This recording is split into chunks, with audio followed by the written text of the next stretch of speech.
Hey there, this is Natalie, and it's time for some more interesting stories from the depths of Reddit. Please gently caress the subscribe button for more Reddit videos to relax to, with, I promise you, no AI voices ever. Now here is another one of those legendary posts, and this is one that really blew up around the time it was originally posted. The last update was about 3 years ago, and so you may well have heard this one before. But it's a wild story, and I think it very much needed to be read out on my channel. The first post was originally titled, "Am I the butthole for calling my sister-in-law a racist after she compared my cooking to making kung pao chicken?" And OP begins. For context, I've been married to my wife for about 10 years, and we're a mixed-race couple. I'm Asian and she's Caucasian. I've gotten along with her family, mother-in-law, brother-in-law and sister-in-law, but I always felt like her father-in-law and other sister-in-law, Sarah, never liked me. I'm a professionally trained chef with over 15 years of experience, and I work at a high-end Chinese restaurant, a spin-off of a popular one in Beijing, in a large US city. My crew and I have won several awards, and I've been explicitly told I'll be the next executive chef. Sarah is also a professionally trained chef and works at a popular upscale French restaurant in the city. She constantly brags about it and, no joke, compares herself out loud to Ramsay and Bourdain. Whenever I'm at my mother-in-law and father-in-law's house and helping out in the kitchen, Sarah is always criticising everything I do.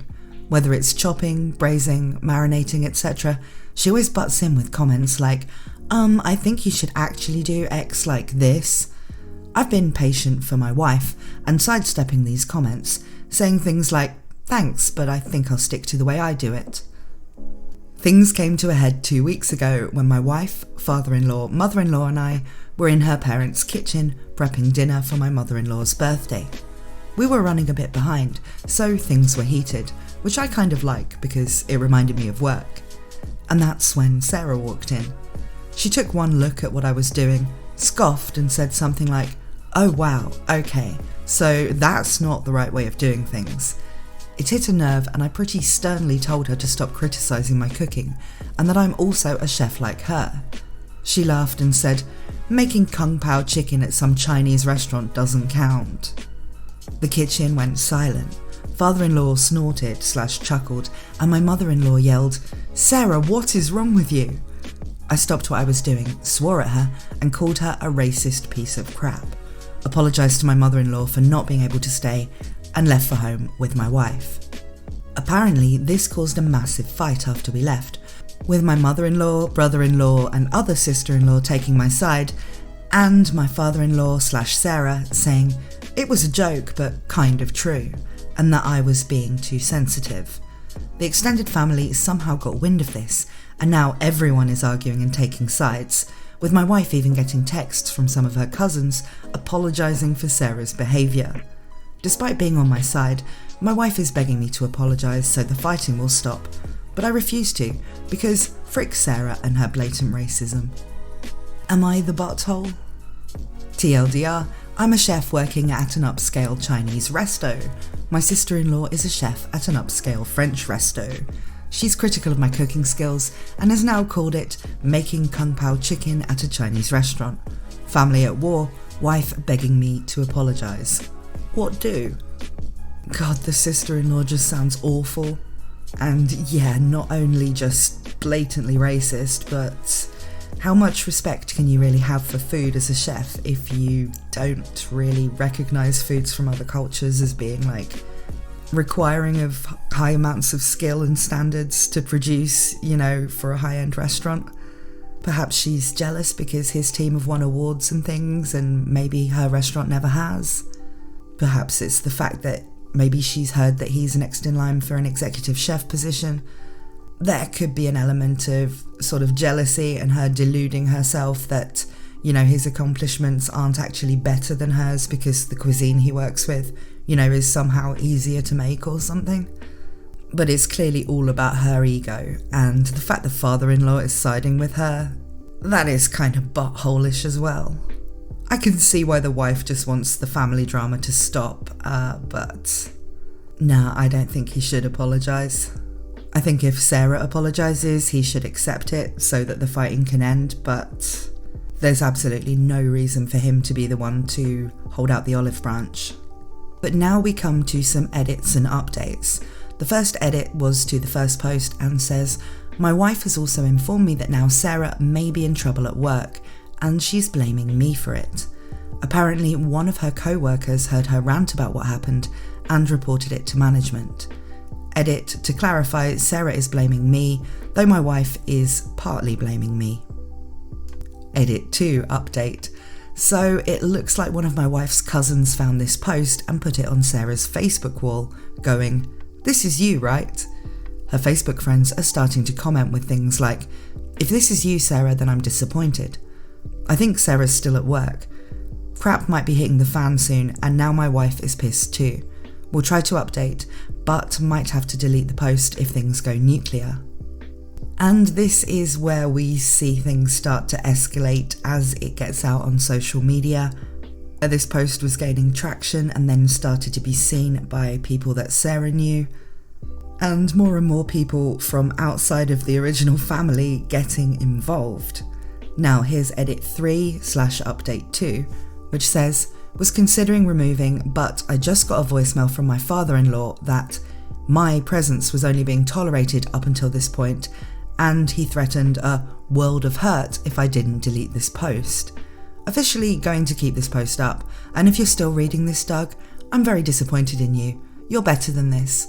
We'll also continue to update, and thanks again for all your support, folks."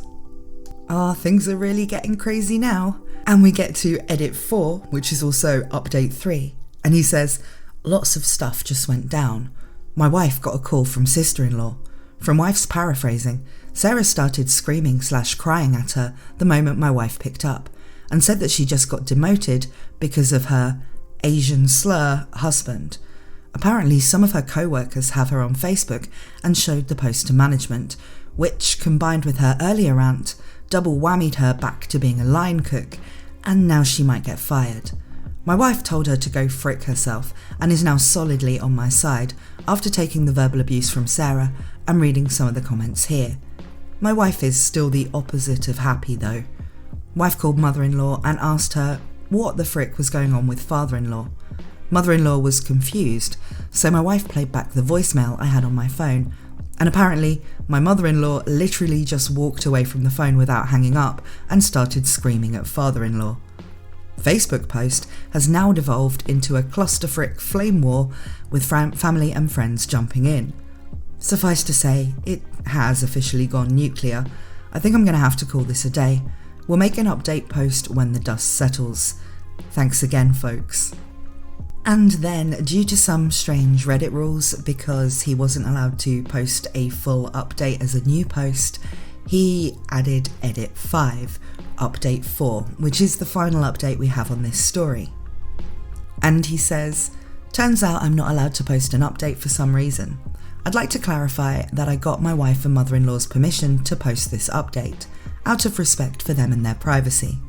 Suffice to say, it's been kind of nuts this past week. My wife and I had to turn off social media for a bit because of the shitstorm caused by her cousin putting my last post on Sarah's Facebook page. Some people even tried to call the restaurant I work at to get me fired as retribution, but luckily everyone there is 100% on my side, or as my boss put it, frick Sarah, frick those racists, frick them so goddamn much. I guess it didn't help them that half the calls involved threats, screaming, and more racial slurs."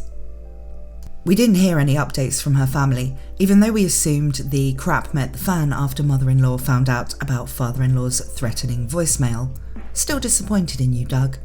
But that changed on Sunday night, when mother-in-law suddenly showed up at our door with overnight bags. We took a moment to help unpack and calm down. She spilled the beans on everything. Father-in-law, aka Doug. Apparently, my mother-in-law and father-in-law were already having trouble in their marriage, and it was only made worse with a certain 2016 presidential election. She's a Dem, and he had apparently gone more far right since then. Seems that a line was crossed with the Kung Pao incident and his voicemail.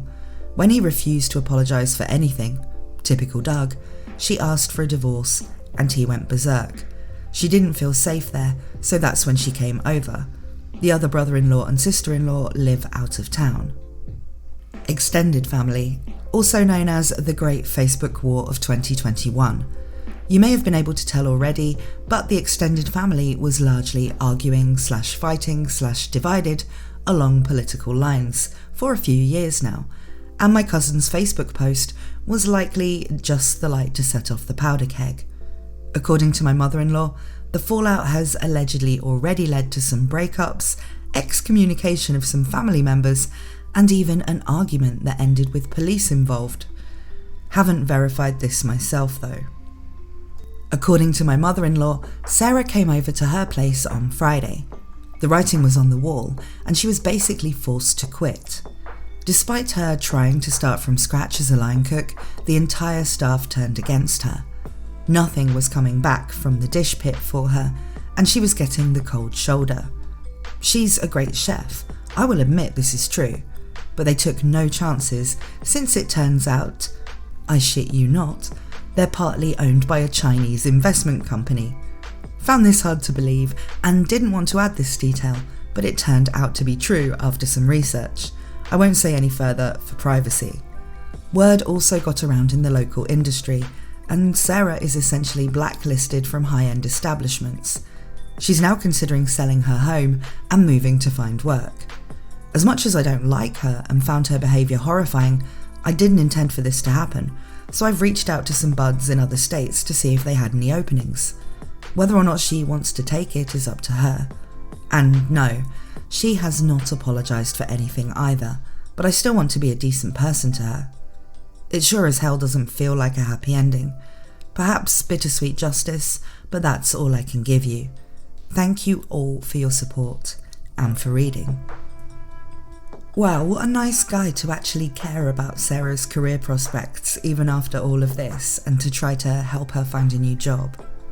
Even using his own connections, which is always something that, you're reluctant to do because you're kind of putting your own reputation at risk when you recommend somebody. He really must actually respect her as a chef, rather than just sort of feeling obliged because him not letting her blatant racism fly was what eventually led to her getting fired. The really interesting or perhaps frightening thing about this story is just how many people ended up being affected by this fight. Obviously, like OP says, there was already some kind of political division within the family, and this was probably just the cause to get people to start taking sides. But I can't imagine for anybody to think it would be a good look to take the side of somebody who'd said something racist to a member of the family's husband, and then to double down by doing things like calling his employer and trying to get him fired. I mean, we can assume if his restaurant is a spin-off of a large restaurant in Beijing, that the restaurant is Chinese owned and a lot of the people working there are probably also of Chinese descent. And they're cooking Chinese cuisine. So why on earth would anybody think it was a good idea to try and get him fired by those people for this? The absolute smoothness of brain on that side of the family. I mean, wow. Was it too harsh for Sarah to lose her job? I think if it had just been a case of something she'd said within her family, then as obnoxious as what she said was, I don't think that should have an impact on her employment status. However, it sounds like she was actually having a rant about this at work, which made another person that worked there uncomfortable, and they reported it to management.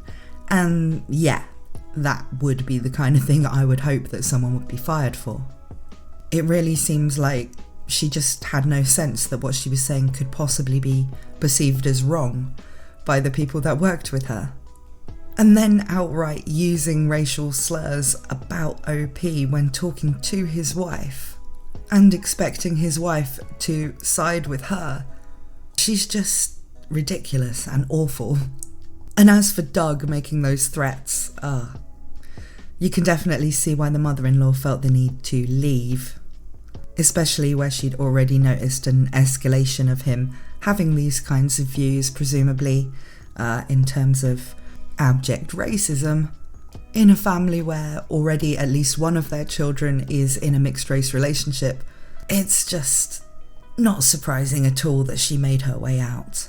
I don't think that OP can blame himself at all for any of the breakups or for the mother-in-law and father-in-law situation that emerged as this story developed.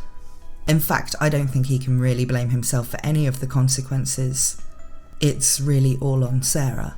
The whole thing started because she was criticising the way he worked in the kitchen, something he was confident he was doing the way that worked for him as a professional, and which he was more than qualified to have his own way of doing. And somehow it devolved into all of this. He did absolutely nothing wrong and ended up getting some of the blame even from his wife, and all of the blame from certain members of her family. You really have to feel bad for the guy. I really hope everything is going a lot better for him by now. But what do you guys think about this story? Let me know down in the comments. Now here's a short one to finish off the video. This one's entitled, "Am I the butthole for telling my stepdaughter to stop using period products in the bathroom she shares with my teenage sons?" And it begins, "I've been living with my new wife and stepdaughter for about 6 months now. She's 19, almost 20, and I have 3 sons, aged 18, 16 and 15. She's a really good kid, and she's a good influence on my sons. I really enjoy having her around. My wife and her daughter moved into my house and sold theirs. My stepdaughter's father isn't present in her life, nor is my son's mother. All 4 children share a bathroom. My sons have never lived for a long period of time with a woman, nor have any of them had long-term girlfriends. They had short visitation periods when they were younger, but never longer than an hour, so living with 2 women has been unusual for them. My eldest son, 18, came to me last week and told me that his stepsister disposes of her used sanitary products in the trash, which they share, but doesn't use toilet roll or sandwich bags to disguise what they are, and it makes him uncomfortable, which I think is reasonable. My sons are teenage boys and don't want to see my stepsister's period products on full display. A few nights ago I went into the kitchen to grab a snack and she was there doing some work for university. My wife had mentioned that she knew she was on her period, so I took it as an opportunity to have a word with her. I told her my sons were uncomfortable and asked her if she'd mind putting her used products in diaper bags or flushing them down the toilet. She laughed and told me it was rich coming from a man who sheds like a gorilla and has produced 3 skid-marking sons, which I thought was just an unnecessary attack. I've been nothing but nice to the girl, and it's hardly a comparison. My sons shouldn't be subjected to her unhygienic products if it makes them uncomfortable. She went on to lecture me about how tampons can't be flushed and that it's bad for the environment if she uses diaper bags for every one, which I think is just an excuse. I called her a scruff and told her that this was my house and that what I say goes. I later asked my wife if she could have a word with her, and she told me I was being ridiculous and that her daughter has had her period for 10 years and knows what she's doing. When I told her it was making my sons uncomfortable, she said my sons needed to get a grip and turned over and went to sleep. This is a genuine issue to me, and she didn't care enough to have a discussion about it. I asked my stepdaughter again in the morning, and she did the same as her mother, completely dismissed it. Both of them have told me to stop being so silly, but I don't see how I'm being unreasonable when it makes my sons uncomfortable. Am I the butthole? Now, the verdict here was that OP was the butthole, and I do think that the way he raised it was probably not ideal. It could have been a good idea to talk to the sons about the needs that women have and, make them feel a little bit more comfortable with living with female people. But at the same time, personally, when I have to use those kind of products, if I'm in a place where there are men who I'm not close to in such a way that I'd be comfortable talking about that kind of thing with them, let alone them having to confront those things. I would also try and disguise them, wrap them up in something when I throw them away. A lot of people just use the wrapper from the next one that they've just opened to replace the one that they've used, for example. I think it would be one thing if he was saying that she couldn't have like the boxes of fresh ones on display. That would just be silly for the boys to be uncomfortable about. But I can see why the used ones, it's not the most hygienic thing in the world to encounter when you're throwing something in a trash can that you're using in the bathroom. So it's not really that she's doing anything wrong, and it would be a very embarrassing thing to have your stepfather try and talk to you about. So I can see why she would get sort of defensive about it. But I also don't think he was entirely unreasonable to say sort of wrap them up, you know. I was expecting from the title that he was going to be saying she just couldn't have them in there where the boys could see them, you know, while they're still in their box and their wrappers. And that would be a definite you're the butthole. But this one, yes, he is the butthole, but not to a ridiculous, he needs to be like dragged through the mud on the internet kind of way. I can kind of see where he was trying to come from, at least. But still, there is an update. Not even 2 hours after I posted this, my wife and stepdaughter gathered my sons and I and gave us a full, intensive Periods for Pricks course, PowerPoint and all. It was a hoot. They made an interactive quiz and everything. My sons and I learned a lot and apologised to my stepdaughter. Thank you for your input. Oh, I think that's a really good ending to this. It seems like the father probably realised he had been a bit of a butthole based on the responses and comments from other people on Reddit, so he seemed pretty happy to be listening in to his wife and stepdaughter explaining the finer points of menstruation to him and his sons. And I think that is a good thing. I mean, I know in general boys are taught that this is a thing that happens to women at school, but they're not normally going to get into the realities of that just being a thing that women know how to deal with, and things like the options available to them in terms of sanitary products and so on, until they actually live with a woman. And where these boys grew up in an all-male house and are now living with 2 women, this is probably the first time they've actually had to think about the more mundane side of this being a biological thing that happens to us girls, which will not only make for a better family life in their current living situation, but will also be a good thing once they do start to have girlfriends or female friends and co-workers. But what do you guys think? Let me know down in the comments. Thank you so much for watching or listening today. Please let me know what you think about today's stories in the comments, and I hope to see you again next time.